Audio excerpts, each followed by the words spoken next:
No encontro passado, nós falamos num grupo de estudo mais amplo, que é o da responsabilidade patrimonial, nós abordamos a impenhorabilidade, né? Falamos sobre a impenhorabilidade absoluta do artigo 833, falamos da impenhorabilidade relativa do artigo 834 e falamos da impenhorabilidade do bem de família da Lei 8.009 de 90. Hoje nós vamos tratar das alienações fraudulentas. Por que se fala em alienações fraudulentas? Que eu quero lembrar aos senhores, muito rapidamente, a título de introdução e de recordação, que nesse capítulo, nesse tópico mais amplo, do qual eu falava ainda agora, da responsabilidade patrimonial, o artigo 789, ele prevê que o devedor responde com todos os seus bens presentes e futuros para o cumprimento da obrigação, salvo as restrições previstas em lei. Todos os bens presentes e futuros, salvo as restrições. Então, ele responde com os bens que ele titulariza, salvo as impenhorabilidades. E aí, por via indireta, ele nada fala ao dispositivo, já tratamos disso, quanto aos bens pretéritos. Então, significa que a regra é que os bens pretéritos não respondam.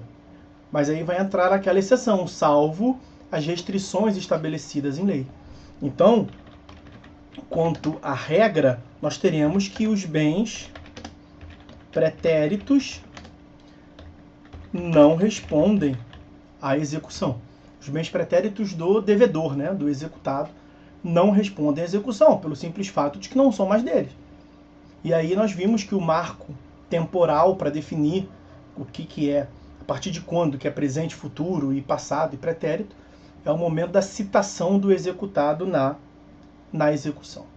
Então, antes, os bens que são alienados, antes da citação do executado, não respondem à satisfação da execução, pelo simples fato de que não são da titularidade do executado.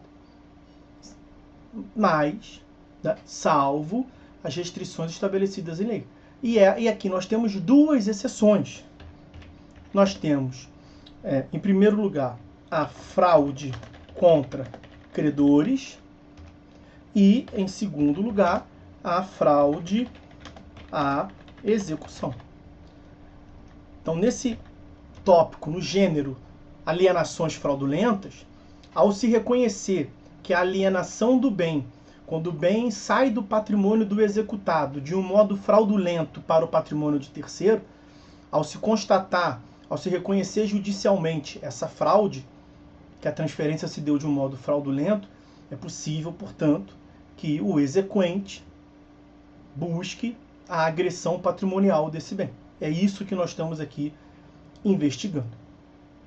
A fraude contra credores, que é a primeira que nós veremos, ela tem previsão no artigo 790, inciso 6º do CPC. O 790 prevê o seguinte, olha lá, são sujeitos à execução os bens. Então, além do 789, são ainda sujeitos à execução os bens, inciso 6º, cuja alienação ou gravação com ônus real tenha sido anulada em razão do reconhecimento em ação autônoma de fraude contra credores. Artigo 790, inciso 6º do CPC. E no Código Civil, nós temos referência nos artigos 158 e seguintes do Código Civil e especificamente no artigo 171, inciso 2º do Código Civil.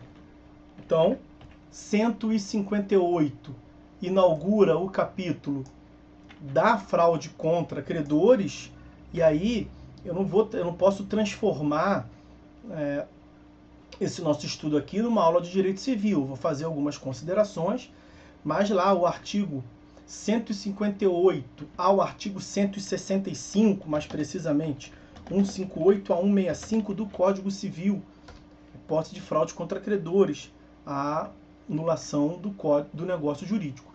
E o artigo 171, no inciso 2º, ele trata justamente dessa hipótese que nos interessa aqui, ó. Tudo do Código Civil, tá? Além dos casos expressamente declarados na lei, é anulável o negócio jurídico por vício resultante de erro, dolo, coação, estado de perigo, lesão ou fraude contra credores. Então, a fraude contra credores acaba ensejando a anulabilidade do negócio jurídico. Pois bem, o que nós temos que saber aqui? A fraude contra credores, ela conta com alguns requisitos. Do ponto de vista processual, o que mais nos interessa aqui é a definição dos requisitos da fraude contra credores. O primeiro desses requisitos é a propositura de uma ação autônoma, chamada ação pauliana. Ação pauliana, tá entre aspas ali, porque a ação não tem nome, né? Mas é a chamada ação pauliana. Vejam que o 790, no inciso 6º, ele prevê lá, ó, cuja alienação ou gravação tenha sido anulada em razão de reconhecimento em ação autônoma. Então, a fraude contra credores, ela se diferencia da fraude à execução, porque na fraude à execução, que é a segunda modalidade, o reconhecimento da fraude pode se dar de modo incidental. Então, no curso da execução, é possível que o juízo da execução reconheça eventualmente a fraude. Aqui não. A fraude contra credores, ela depende do reconhecimento em ação autônoma, uma ação própria para fins do reconhecimento eventualmente da fraude. Um segundo requisito é o dano, ou como os civilistas chamam, eventus damini. Eu costumo brincar, é na língua do Mussum, né? A língua do Mussum. Dano, eventus damini. O que significa o dano, o eventus damini? É a situação de insolvência. Porque vejam, a alienação de bens por parte do devedor, ela não é um mal em si mesmo. Né? Se fosse assim, para pensar, nenhum comerciante sobreviveria. Né? O comerciante, ele tem os seus créditos e tem seus débitos. E nem por isso ele para de alienar bens. O grande problema é que o devedor não pode alienar seus bens de um modo tal que ele fique insolvente. O problema está, portanto, não na alienação de bens, e sim na insolvência. Então, o dano ou eventus damini é essa situação jurídica da insolvência, que os artigos 158 e 159 do Código Civil vão tratar. Eu não me proponho aqui a analisar o dispositivo como um todo, mas eles vão ultrapassar essa ideia de que o problema está, portanto, na insolvência e não na alienação em si. O problema não está nem mesmo especificamente na insolvência, mas na potencial insolvência. Veja lá, vou ler o caput do 158 e o caput do 159. 158 do Código Civil. Os negócios de transmissão gratuita, então o que diferencia o 58 do 159 é que o 158 é gratuito e o 159 é a oneração onerosa, a alienação onerosa. De negócios de transmissão gratuita de bens ou remissão de dívida, se os praticar o devedor já insolvente ou por eles reduzido à insolvência, ainda quando o ignore, poderão ser anulados pelos credores quirografários como lesivos dos direitos. Na alienação gratuita, vejam, ainda quanto ignore, porque na alienação gratuita a insolvência se presume. Essa é uma diferenciação importante. Na alienação gratuita a insolvência se presume, porque não haveria em tese prejuízo para o terceiro, foi gratuito. E ficaria mais evidente a fraude, né? 159. Serão igualmente anuláveis os contratos onerosos do devedor insolvente quando a insolvência for notória ou houver motivo para ser conhecida do outro contratante. Então percebam que aqui no 158 e no 159 dá para trazer o outro elemento. E o terceiro requisito é o elemento subjetivo, que é a fraude, ou, na língua do Mussum, concilium fraudis. Concilium fraudis é a reunião com o ânimos, né, com a intenção de fraudar. Agora, essa ideia de intenção de fraudar, ela evoluiu, e o direito, ele trabalha com a boa-fé, não mais a boa-fé subjetiva, mas a boa-fé objetiva, né? Portanto, a boa-fé é que toma como parâmetro um padrão de comportamento, né, as condutas exteriorizadas. Então, não há necessidade de se investigar, de se comprovar a intenção propriamente dito, né? É possível se extrair da leitura do 159, nos atos onerosos, aquela ideia de potencial consciência. Lembra do direito penal? Potencial consciência da ilicitude. Aqui poderíamos tratar como sendo a potencial consciência da insolvência.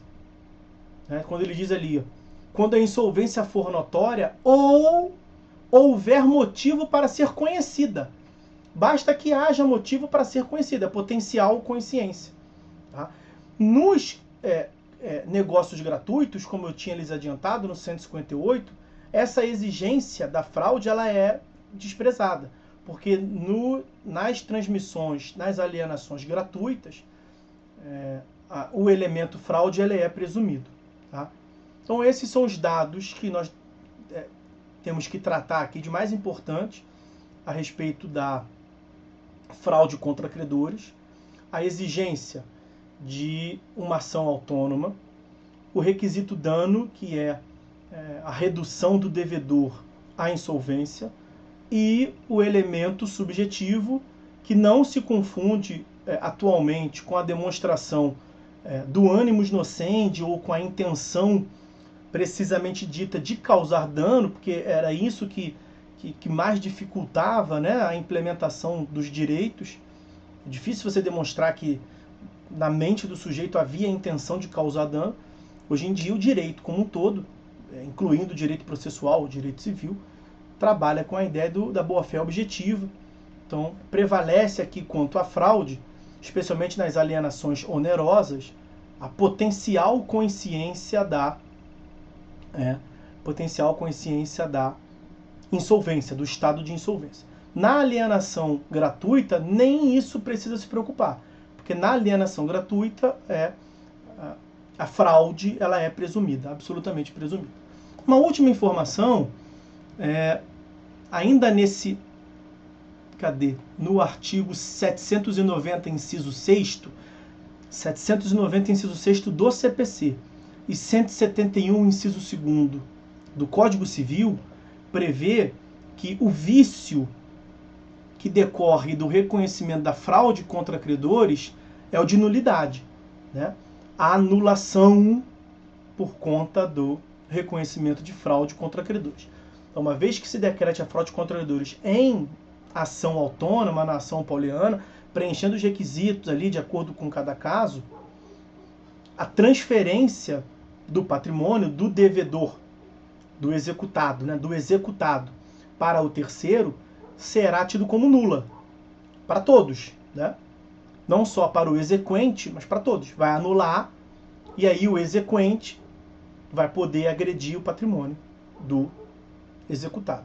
Porque aquela transferência, tida como nula por fraude contra credores, vai retornar ao status quo, portanto, e aquilo que quando do início da execução, a princípio, não era mais do patrimônio do executado, retornará e passará a ser.